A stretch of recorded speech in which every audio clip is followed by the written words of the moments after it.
નમસ્તે મિત્રો, TAT secondary અને ટાટ હાયર સેકન્ડરીની તૈયારી કરતા મિત્રો માટે આપણે લેક્ચર સિરીઝ ચાલુ કરી છે. એમાં સૌથી પહેલો ટોપિક આપણે કેળવણી વિશે લીધો છે. તો કેળવણીનો લેક્ચર 1 આપણે તો પૂરો કર્યો, બરાબર. આજે આપણે લેક્ચર 2 લઈને આવ્યા છે. લેક્ચર 2 ની ખાસિયત છે કે આજે આપણે કેળવણીના પ્રકાર જોવાના છે. મિત્રો, કેળવણીના પ્રકાર છે ને એમાંથી ઘણા પ્રશ્નો પરીક્ષામાં પૂછાતા છે. એટલે આપણે શું કર્યું છે ખબર, લેક્ચરમાં થિયરીની સાથે સાથે ક્વેશ્ચન પણ લીધા છે, એટલે તમને ખ્યાલ આવે. હવે ક્વેશ્ચન ક્યાં લીધા? જે આપણા જૂના પેપરમાં પૂછાયેલા છે તે બધા ક્વેશ્ચન લીધા. ઓકે, ચાલો તો શરૂ કરીએ કેળવણીના પ્રકાર. બરાબર, ચાલો. તો કેળવણીના પ્રકારની વાત કરીએ તો કેળવણીના કુલ 6 પ્રકાર બતાવેલા છે. તેમાં 6 પ્રકારમાં કયા કયા પ્રકાર છે? સૌથી પહેલો છે ઔપચારિક, બરાબર. ત્યારબાદ છે અનૌપચારિક, ત્યારબાદ છે અવૈધિક, વૈધિક, બરાબર. ત્યારબાદ નિરંતર, આજીવન અને દૂરવર્તી. આપણે આ લેક્ચરમાં ખૂબ જ ડિટેલમાં ભણવાના છે કે જેથી આપણો પ્રશ્ન આમાંથી પડી જાય. તમે જે વિડીયો જોઈને સમય બગાડો છો ને તે તમે જે વિડીયો પાછળ સમય જે યુઝ કરો છો ને તે બરાબર યુઝ થવો જોઈએ, ખોટો બગાડવો નહીં જોઈએ, એમ કહી શકીએ આપણે. ઓકે, ચાલો, મારા પ્રયત્ન છે પૂરેપૂરા. ઓકે, ચાલો. તો ઔપચારિક કેળવણી એટલે શું, અનૌપચારિક એટલે શું, અવૈધિક, આજીવન, નિરંતર અને દૂરવર્તી, આમાં શું ફરક છે, એકબીજાથી કેવી સામ્યતા ધરાવે છે કે એકબીજાથી અલગ છે, એ આપણે જોવાના છે. બરાબર છે. ઓકે, ચાલો. તો સૌથી પહેલા આપણે ઔપચારિકની વાત કરીએ, ટૂંકો પરિચય લઈએ, પછી આપણે ડિટેલ પર જઈએ. ઔપચારિક કેળવણી એટલે એવી કેળવણી કે જે શિક્ષણ સંસ્થાઓ દ્વારા, આપણા કોઈ સંસ્થાઓ દ્વારા અપાય, આપણે એને મેળવવા માટે કોઈ ચોક્કસ સ્થાન પર જઈએ, બરાબર છે, એને ઔપચારિક કેળવણી કહેવાય. અનૌપચારિક કેળવણી એટલે શું કે ત્યાં શિક્ષણ સંસ્થાની કોઈ જરૂર પડતી નથી. જો શીખવા માટે શિક્ષણ સંસ્થાની જરૂર પડતી નથી, આ ધ્યાન આપજો. બરાબર છે. ઓકે, ચાલો. અવૈધિક, અવૈધિક એટલે શું કે શીખનાર પોતાની સ્વેચ્છાએ, પોતાની ઈચ્છાએ કોઈ પણ સ્થળે શીખી શકે, બરાબર. ક્યાં તો સ્કૂલમાં પણ શીખી શકે, ક્યાં તો બહાર પણ શીખી શકે, કોઈ સંસ્થામાં શીખી શકે, જીવનમાં પણ શીખી શકે, બરાબર. એને કેવી કેળવણી કહેવાશે? અવૈધિક કહેવાશે. નિરંતર કેળવણી, નિરંતર કેળવણી એ ખાસ અમેરિકામાં ચાલે છે, બરાબર. એના વિશે આપણે ચર્ચા કરશું. ઓકે. આજીવન કેળવણી, આજીવન કેળવણી એટલે શું કે જન્મથી લઈને મૃત્યુ સુધી જે શીખતો જાય છે એને આજીવન કેળવણી કહેવાય. આજીવન કેળવણીની અંદર ઔપચારિક પણ આવી જાય, અનૌપચારિક પણ અંદર આવી જાય, અવૈધિક પણ અંદર આવી જાય. ત્રણનું મિશ્રણ આમ આપણે કહી શકીએ, બરાબર છે. ઓકે. ત્યારબાદ દૂરવર્તી એટલે કે ઓપન યુનિવર્સિટી ડિસ્ટન્સ એજ્યુકેશનની આપણે વાત કરીએ તે દૂરવર્તી, એમાં એ પણ આપણે બહુ ડિટેલમાં કરવાનું છે. ઓકે, ચાલો. તો આ બધો થઈ ગયો એનો ટૂંકો પરિચય. હવે આપણે વારાફરતી અલગ અલગ જે પ્રકાર છે તેને એના ખાસ લક્ષણો, એની મર્યાદા, એના વિશે આપણે ચર્ચા કરીને પ્રશ્નો કેવા પૂછાય એની આપણે ચર્ચા કરશું. બરાબર, ચાલો. સૌથી પહેલા છે ઔપચારિક કેળવણી. ઔપચારિક કેળવણી એટલે શું, એની લાક્ષણિકતા જોઈએ કે સ્થાપવામાં આવેલી ખાસ શિક્ષણ સંસ્થાઓ દ્વારા અપાય છે. દાખલા તરીકે શાળા, બરાબર. દાખલા તરીકે શાળા છે, કોલેજ છે, બરાબર છે. એવી સંસ્થાઓ દ્વારા જે શિક્ષણ આપવામાં આવે એને ઔપચારિક કેળવણી કહેવાય. કેળવણીની પ્રક્રિયા દ્વિધ્રુવી હોય છે. આ મહત્વનો પ્રશ્ન જો તમને પૂછશે અથવા તો વિધાન સ્વરૂપ આપી દેશે, 4 વિધાન આપશે, તમને પૂછશે એમાંથી કયો સાચો છે કયો ખોટો છે. આવી રીતના પ્રશ્નો પૂછાઈ ગયેલા છે, બરાબર. એટલે બધી ડિટેલ ખાસ વાંચજો. કેળવણીની આ જે પ્રક્રિયા છે એટલે ઔપચારિક જે પ્રક્રિયા છે કેટલા ધ્રુવી છે? તો દ્વિધ્રુવી. દ્વિધ્રુવીમાં તમને ખબર જ છે, આપણે લાસ્ટ લેક્ચરમાં જોઈ ગયા. દ્વિધ્રુવીમાં કોનો સમાવેશ થાય? એક તો શિક્ષકનો એટલે ગુરુનો, અને બીજો કોનો? તો વિદ્યાર્થીનો સમાવેશ થાય છે. એટલે કે શિક્ષક જોઈએ, શીખવનાર વ્યક્તિ અને શીખનાર વ્યક્તિ બંને હાજર હોવા જોઈએ, બરાબર છે. એટલે કઈ કેળવણી કહેવાય? તો ઔપચારિક કેળવણી. બીજું, ઉદ્દેશ્યો નક્કી હોય, સમય મર્યાદા નક્કી હોય, નિશ્ચિત અભ્યાસક્રમ હોય, સ્થળ હોય, સમયપત્રક હોય, પાઠ્યપુસ્તક હોય, એનું મૂલ્યાંકન હોય, પરીક્ષા હોય. આ બધી આની લાક્ષણિકતાઓ છે, ઔપચારિક કેળવણીની લાક્ષણિકતાઓ છે, બરાબર છે. ચલો, ક્રમબદ્ધતાપૂર્વક જો આ બરાબર ધ્યાન સમજો. ક્રમબદ્ધતાપૂર્વક શૈક્ષણિક અનુભવો પૂરા પડાય છે. ક્રમબદ્ધતાપૂર્વક એટલે શું સમજો કે દાખલા તરીકે આપણે બધા ભણીએ ધોરણ 6 માં જે પણ ટોપિક હોય, દાખલા તરીકે અવયવ પાડો જો ટોપિક હોય તો ધોરણ 6 માં એની બેઝિક રીત બતાવીએ, ધોરણ 7 માં એનાથી થોડી ઉપરની રીત બતાવીએ, ધોરણ 8 માં હજુ વધારે એની એડવાન્સ રીત બતાવેલી હોય છે, બરાબર. આ શું છે? ક્રમબદ્ધતા થઈ ગઈ. તો એ પ્રકારે એનું શિક્ષણ આપવામાં આવે છે. આપણે બધા અનુભવ્યું છે, આપણે બધાએ શિક્ષણ લીધું પણ છે, બરાબર. બીજી ખાસ બાબત આ જોજો કે કેળવણીનું સુવ્યવસ્થિત સ્વરૂપ. આ પ્રશ્ન બને મિત્રો, તમને એમ પૂછાય કેળવણીનું સુવ્યવસ્થિત સ્વરૂપ કયું છે? ઔપચારિક કેળવણી, અનૌપચારિક કેળવણી, નિરંતર કેળવણી, અવૈધિક કેળવણી, આ બધા ઓપ્શનમાં આપી દેશે. આપણે યાદ રાખવાનું છે કેળવણીનું સુવ્યવસ્થિત સ્વરૂપ એટલે કોણ? તો ઔપચારિક કેળવણી. કેમ સુવ્યવસ્થિત? કેમ કે અહીંયા કીધું છે કે ઉદ્દેશ્યો નક્કી હોય છે, અભ્યાસક્રમ નક્કી હોય છે, પાઠ્યપુસ્તક નક્કી હોય છે, શિક્ષક દ્વારા આપવામાં આવે છે, વિદ્યાર્થીને ગ્રહણ કરે છે, બરાબર. આ પ્રક્રિયા ચોક્કસથી થાય છે એટલે એને કહેવાય છે સુવ્યવસ્થિત સ્વરૂપ. ઓકે, ચાલો મર્યાદા જોઈએ. મર્યાદા શું છે? તો મર્યાદા છે ચોક્કસ અભ્યાસક્રમને જ અનુસરે છે, અભ્યાસક્રમની બહાર કઈ વિચારી શકતા નથી. આ એની પહેલી મર્યાદા, બરાબર. ચલો, ચોક્કસ સમય અને સ્થળે જ ઉપલબ્ધ હોય છે, બરાબર. કે કોઈ પણ એક ચોક્કસ સ્થળે જ ઉપલબ્ધ છે. દાખલા તરીકે મારું જો ગામ અથવા તો મારું ઘર કોઈ એકદમ અંદરના વિભાગમાં છે, અંદરના ગામડામાં છે, તો ત્યાં મને કદાચ કોઈ સારી શાળા, સારી કોલેજ એ મને ન મળી શકે. એમ મારે એના માટે ત્યાંથી દૂર જવું પડે, ક્યાં તો પછી ભણવાનું છોડી દેવું પડે, બરાબર છે. ઓકે, એટલે આ એની મર્યાદા છે. બીજી અપવ્યય અને સ્થગિતતા આવે છે, બરાબર. અને ડિગ્રી પર વધુ મહત્વ થાય છે, વધારે મહત્વ મુકાય ડિગ્રી પર. કેટલી ડિગ્રી છે, શું છે રિઝલ્ટ, કે કયો નંબર કેટલા ટકા આવ્યા છે, એના પર વધારે મહત્વ મૂકે છે, બરાબર છે. એટલે આ બધી બાબત એ શાની છે? ઔપચારિક કેળવણી છે. એની લાક્ષણિકતા જોઈએ આપણે અને એની મર્યાદા જોઈએ. પ્રશ્નો આરામથી પૂછાશે અને કેવા પ્રશ્નો પૂછાશે એની આપણે ચર્ચા કરવાના છે. એકવાર આપણે અનૌપચારિક પણ ભણી લઈએ, બરાબર. ચલો, ઔપચારિક એટલે સંસ્થામાં અપાય, તો અનૌપચારિક માટે કોઈ સંસ્થાની જરૂર નથી. પહેલા તો આ તફાવત આપણે સમજવું પડે. જો લાક્ષણિકતા જોઈએ અનૌપચારિકની, કે કોઈ ચોક્કસ ઉદ્દેશ્ય હોતા નથી. પેલામાં ચોક્કસ ઉદ્દેશ્ય હોય છે, બરાબર. કોઈ ચોક્કસ ઉદ્દેશ્યને ધ્યાનમાં લઈ સભાનતાપૂર્વક અપાતી નથી. જ્યારે પેલી કેળવણી છે તે સભાનતાપૂર્વક અપાય છે, બરાબર. ચાલો, દ્વિધ્રુવી પ્રક્રિયા શક્ય નથી. ઔપચારિકમાં શું છે? દ્વિધ્રુવી એટલે કે શિક્ષક એટલે ગુરુ અને વિદ્યાર્થી. અહીં કોઈ શિક્ષક ચોક્કસ જ નથી, જો ગમે ત્યાંથી શિક્ષણ મેળવી શકે, એમ સમજો. ઘણા બધા પરિબળો મહત્વના છે. કે બહુધ્રુવી આપણે લાસ્ટ લેક્ચરમાં ભણેલા તે પ્રકારનું છે, બરાબર છે. જો અહીં લખ્યું છે તે નિર્બંધ કેળવણી છે, એને કોઈ બંધ નથી, વિશાળ છે, બરાબર, વિશાળ છે. એમ નિયત અભ્યાસક્રમ અધ્યાપનની પદ્ધતિ કોઈ પણ પ્રકારની હોતી નથી. જો હોય છે એટલે ઔપચારિકમાં જતું રહે, હોતી નથી એટલે શામાં આવી જાય? અનૌપચારિકમાં જતું રહે. આ બંનેનો તફાવત, બરાબર. ચાલો, અહર્નિશ જરૂરિયાત મુજબ શિક્ષણ આપે છે. અહર્નિશ જરૂરિયાત મુજબ એટલે શું?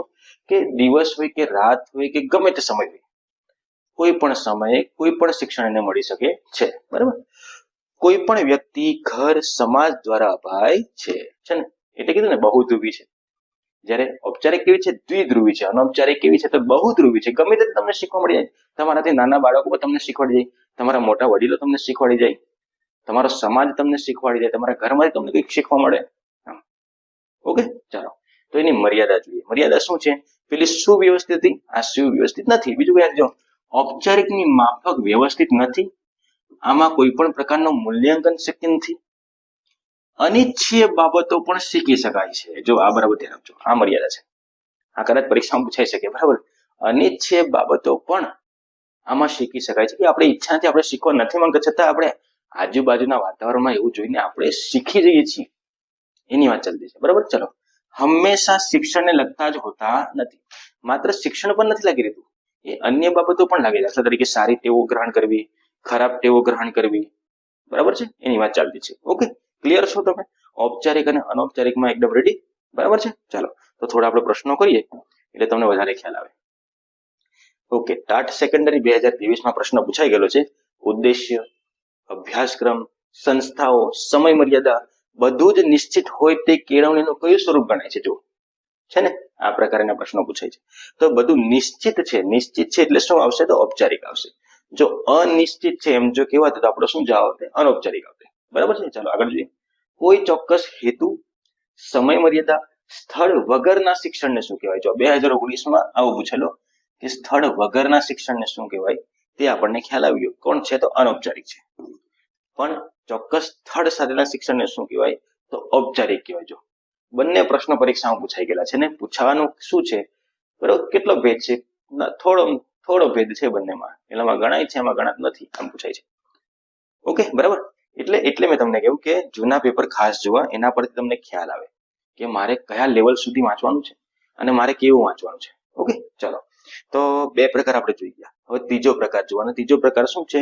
અવૈદિક કેળવણી. આ બરાબર ધ્યાન આપજો. આમાંથી પ્રશ્ન પૂછાય ને તો થોડું આપણને કન્ફ્યુઝ કરે, પણ કઈ વાંધો નથી, આને સમજી ગયા તો વાંધો નહીં આવશે. બરાબર, ઓકે. ચાલો, અવૈદિક કેળવણી એટલે શું? કે અવૈદિક કેળવણી એક પ્રકારની ઔપચારિક શિક્ષણથી વંચિત રહી ગયેલા વ્યક્તિઓને અવૈદિક કેળવણી દ્વારા શિક્ષિત કરી શકાય છે. બરાબર, સમજો.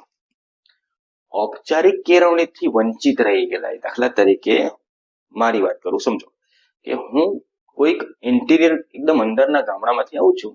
મારું સ્ટડી જે છે તે 10 ધોરણ સુધી માનવું પડ્યું. હવે મારે 11 ભણવા માટે શહેરમાં જવું પડે, જે મારા માટે પોસિબલ નથી. સમજો, નથી પોસિબલ. તો હવે એ બધા જે ટોપિક છે અથવા તો એને લગતા જે શિક્ષણ છે એ હું કોઈ સમાચાર પત્ર દ્વારા લેવું, રેડિયો દ્વારા લઈ શકું, ટેલિવિઝન દ્વારા સમજી શકું. તો એના માટેનો આ રસ્તો મેં કાઢ્યો. સમજ્યા? ઓકે. એટલે આને કહેવાશે કયું? તો અવૈદિક કેળવણી. બરાબર છે, કે જ્યાં ઔપચારિક તમારું પૂરું થાય, ઔપચારિકના સમાનાર્થી તરીકે.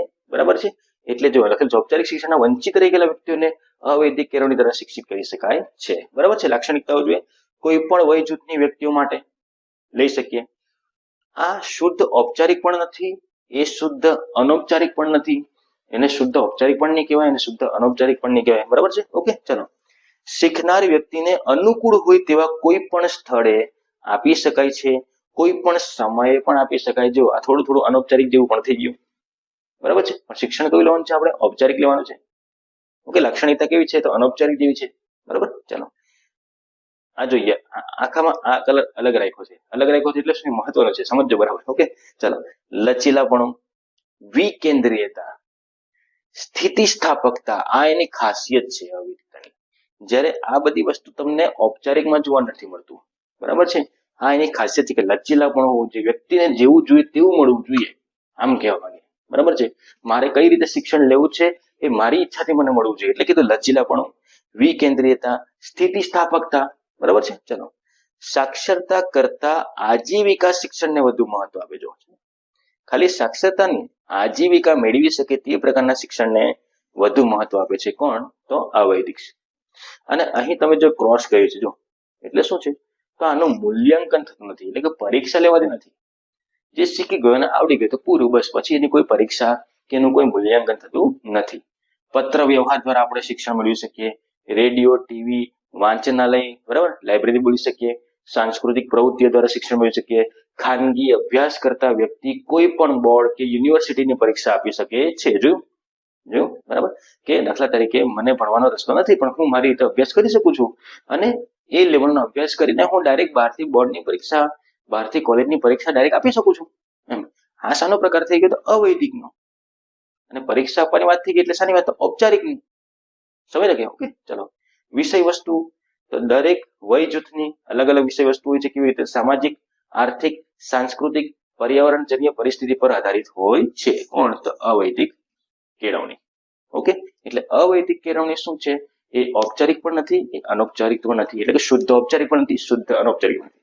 પણ ઔપચારિક કેળવણી મેળવવામાં નિષ્ફળ ગયેલા છે તેને જે બાકીની કેળવણી છે એ કોણ પૂરી પાડે છે? તો અવૈદિક. એવી વ્યાખ્યા લખી છે.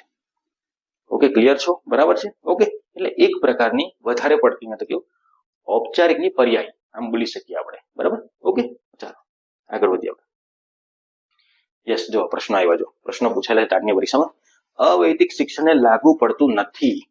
અવૈદિક શિક્ષણને લાગુ પડતું નથી. તો શું લાગુ નથી પડતી? તો મારા ખ્યાલથી પહેલો ઓપ્શન તો આપણો પરીક્ષા જ હોવો જોઈએ. આપણે ચર્ચા કરી કે મૂલ્યાંકન હોતું નથી, પરીક્ષા હોતી નથી. બરાબર છે. લાગુ પડતું નથી એટલે આ વસ્તુ લાગુ પડતું નથી. બાકીનું ચેક કરીએ. અક્ષર જ્ઞાન તે લાગુ પડે છે, વ્યવસાયની તાલીમ યસ એ પણ લાગુ પડે છે, વ્યસન મુક્તિ એ પણ લાગુ પડે છે. ઓકે, ક્લિયર છો? ચાલો બીજું છે, કયું લક્ષણ અવૈદિક શિક્ષણનું છે? જો અહીંયા નથી કીધું છે, અહીંયા શું છે? પરીક્ષા અને સર્ટિફિકેટનું મહત્વ? ના ભાઈ, એ નથી. બરાબર છે. ચલો, શીખવાની ઉચ્ચ લાયકાત? એ પણ નથી. બાળકમાં જીવન કૌશલ્યનો વિકાસ અને સાક્ષરતા કરતા આજીવિકા લક્ષ્યનું શિક્ષણ આવ્યું ને. જો સાક્ષરતા પણ મહત્વનું છે, પણ એના કરતા પણ આજીવિકા લક્ષી શિક્ષણનું વધારે મહત્વ અવૈદિકમાં દર્શાવેલું છે. એટલે આપણો જવાબ કયો આવશે? તો ડી આવશે. સમજ પડી ગઈ બધાને? ઓકે. એટલે અવૈદિકના 2 પ્રશ્નો પરીક્ષામાં અત્યાર સુધી પૂછાઈ ગયા. એમાં 3 પ્રશ્ન છે, ત્રીજો હું તમને આપીશ પછી. બરાબર છે. ચાલો આગળ વધીએ આપણે. નિરંતર કેળવણી. નિરંતર કેળવણી એટલે આપણે સીધું અમેરિકા પહોંચી જવું, બરાબર છે. એટલે ઉદ્ભવ ક્યાં છે એનો? અમેરિકામાં છે. આપણે અહીંયા પોસિબલ નથી, બરાબર છે. ચલો, ઓઢાવસ્થાના લોકો માટે અમેરિકામાં આ કેળવણી ચાલે છે. તો આપણે પરીક્ષામાં પૂછાય કે નિરંતર કેળવણી એ ક્યાં ઉદ્ભવ થયો છે? તો અમેરિકા. અને કઈ અવસ્થાના લોકો માટે? તો યાદ રાખજો, ઓઢાવસ્થાના લોકો માટે. આ પ્રશ્ન બની જાય. મહદ અંશે એટલે મેક્સિમમ ઔપચારિક છે, થોડા ઘણા અંશે શું છે? તો અનૌપચારિક છે, બરાબર. એટલે અહીંયા પણ કોનો ભાર વધારે આવી જાય છે? ઔપચારિકનો ભાર વધી જાય છે. અવૈધિકમાં બી કોનો ભાર વધી જાય છે? ઔપચારિકનો ભાર વધી જાય છે, બરાબર છે. ચલો, ટૂંકમાં ઔપચારિક કેળવણીના લાભથી વંચિત રહી ગયેલા હોય તેમના માટે ક્યાં? અમેરિકાની વાત ચાલતી છે ભાઈ, ઇન્ડિયાની વાત નથી ચાલતી, અમેરિકાની વાત ચાલતી છે. ઓકે, એટલે ત્યાં આપણે અહીંયા જે કેવું છે અવૈધિક, તેવી રીતના ત્યાં શું છે? તો નિરંતર. બરાબર, ધ્યાન રાખજો. ઔપચારિક કેળવણીના લાભથી વંચિત રહી ગયા, આપણે તેવી લાભથી વંચિત રહી ગયેલા તો અવૈધિક કેળવણી. ત્યાં લાભથી વંચિત રહી ગયેલા છે તો તેના માટે કઈ કેળવણી? નિરંતર કેળવણી, બરાબર છે. ચલો, નિરંતર કેળવણી એ સતત છે, તેની શરૂઆત કે કોઈ અંત નિશ્ચિત નથી. ટૂંકમાં આપણે અહીંયા જે રીતે અવૈધિક છે તેવી રીતે અમેરિકામાં નિરંતર કેળવણી છે, બીજું કઈ નથી, બરાબર. ચલો, શિક્ષણના સુધારા કરી શકાય એના દ્વારા, સાક્ષરતાનો પ્રચાર કરી શકાય, કૌશલ્ય વિકસાવી શકાય, બરાબર છે. જીવનની ગુણવત્તામાં સુધારો કરી શકાય, શ્રેષ્ઠ નાગરિક બનવાની તાલીમ મેળવી શકાય. બધી વાત અમેરિકાની ચાલતી છે ભાઈ, આપણે શ્રેષ્ઠ નાગરિક બનવાની તાલીમ નથી મળતી, બરાબર છે. ઓકે, ચાલો આગળ વધીએ. ઓકે, ચાલો, યસ, હવે મજા આવશે. દૂરવર્તી શિક્ષણ, ડિસ્ટન્સ એજ્યુકેશન, બરાબર છે. ચાલો, દૂરવર્તી શિક્ષણની લાક્ષણિકતા શું છે? તો અભ્યાસક્રમ ધરાવે છે. ઓકે, મૂલ્યાંકન હોય છે. યસ, આ પણ ઓકે, પણ સમય સ્થળનું બંધન નથી, છે ને? કોઈ સમયનું બંધન નથી, કોઈ સ્થળનું બંધન નથી. તમે ગમે ત્યારે પણ એ મેળવી શકો છો. સમજ પડી ગઈ? તો તમને એમ પ્રશ્ન થશે તો પછી અવૈધિક ને આમાં શું ફરક હોય? અવૈધિકમાં મૂલ્યાંકન નહીં હતું, એમાં કા પરીક્ષા લેવાય છે? આમાં તો તમારે પરીક્ષા આપવી પડે, આમાં મૂલ્યાંકન હોય છે, બરાબર છે. ચાલો, તો એના માટે આપણી ઓપન યુનિવર્સિટીઓ, બરાબર. હવે તો ઘણી બધી એપ્લિકેશન પણ છે, એના દ્વારા પણ આપણે જે કોરોના કાળ ગયો એમાં દીક્ષા છે, બરાબર છે, સ્વયંપ્રભા છે, આવું ઘણી બધી જગ્યા પરથી વિદ્યાર્થીઓ જ્ઞાન લઈ શકે છે. અને ઓપન યુનિવર્સિટીઓ છે એના પર પણ પોતાનો અભ્યાસ પૂરો કરી શકે છે. તો આપણી પાસે જે ઓપન યુનિવર્સિટી છે ભારતની, લગભગ 15 જે ઓપન યુનિવર્સિટી છે એ તમારી સામે દર્શાવી દીધો. કદાચ આવો પ્રશ્ન આવી પણ જાય, ઓપન યુનિવર્સિટીના નામ અને એ કયા રાજ્યમાં છે આવું પણ પૂછાઈ જાય ભાઈ, કઈ નક્કી નથી પૂછાયું એટલે નહીં પૂછાયું નહીં. અને મનમાં તો આવા સવાલ આવતા જ નહીં કે આ બધું થોડું પૂછાય યાર. જો પૂછાઈ જશે ને ત્યારે પછી એવું લાગશે કે આ શું કરી નાખ્યું મેં, બરાબર છે. ઓકે, એટલે આ બધી યુનિવર્સિટીના નામ અને એ કઈ સિટીમાં આવેલા છે તેના નામ ખાસ યાદ રાખજો. સમય છે તો પછી મોડું કરી નાખો યાર, બરાબર. તો 2025માં શ્રેષ્ઠ 3 ઓપન યુનિવર્સિટીમાં કોને એવોર્ડ મળ્યો છે? તો પહેલો એવોર્ડ મળ્યો છે Indira Gandhi national open university, IGNOU, જે આપણે એ નામ તો આપણને ખ્યાલ જ નથી, બરાબર છે. એને ફર્સ્ટ નંબર મળ્યો છે. સેકન્ડ નંબર મળ્યો છે કર્ણાટકા સ્ટેટ ઓપન યુનિવર્સિટી, જે મૈસૂરમાં આવેલી છે, બરાબર. અને ત્રીજો રેન્ક મળ્યો છે અલ્હાબાદ, એટલે કે યુપીમાંથી UP Rajshri Tandon open university, બરાબર છે. એટલે આ બધા નામ યાદ રાખજો, ઘણા બધા નામ છે, બરાબર. વર્ધમાનમાં આવે ઓપન યુનિવર્સિટી, કોટા રાજસ્થાનની વાત ચાલતી છે. આ પણ એક મહત્વનો ઓપન યુનિવર્સિટી પરીક્ષામાં પૂછાવા લાયક છે, બરાબર છે. ઓકે, તો અહીં આપણા કેળવણીના જે પ્રકારો છે તે પૂરા થાય. આની પીડીએફ છે ને, બરાબર, આની પીડીએફ આપણી ટેલિગ્રામ ચેનલ પર હું મૂકી દેવા. તો ટેલિગ્રામ ચેનલ પર તમે જોડાઈને એ પીડીએફ ડાઉનલોડ કરી દેજો. તમે તમારી નોટ બનાવજો. કેળવણીનો હજુ આપણો બીજો ભાગ જ થયો છે. લગભગ મારા ખ્યાલથી કેળવણી ટોપિકના છે ને 3-4 ભાગ થશે. પણ મિત્રો, જો ડિટેલમાં આપણે ભણશું તો આપણા માર્ક્સ આવશે, એટલું યાદ રાખજો. તૈયારના લાડવા લેતા નહીં, તૈયારના પ્રશ્નો વાંચતા નહીં કે એમાંથી જ પૂછાય એવી અપેક્ષા તો રાખતા નહીં. ટેટ 1 બધાને ખબર પડી ગઈ કે મેં 500 MCQ કરું ને તો 501માં MCQ પૂછાશે જ. એટલે MCQ છે, તૈયારના મટીરિયલ, એ બધું છોડો, તમે તમારી રીતે સમજો એને. અને બુક્સ કેવી લેવો કે જે આપણને બીએડમાં પૂછાતું છે, એમએડમાં આવતી છે, મોડ્યુલ્સ છે આપણા, આ બધાને તમે સ્ટડી કરો. થોડી વાર લાગશે તમને, પણ એ તમને વધારે સક્સેસ અપાવશે, બરાબર. તમે આરામથી સમજી પણ શકશો અને પ્રશ્નોના જવાબ પણ તમે આરામથી આપી શકશો. ઓકે, તો આજનો લેક્ચર આપણે અહીં પૂરો કરીએ. નેક્સ્ટ લેક્ચર માટે આપણે ફરી પાછા મળશું. ઓકે, જય હિન્દ.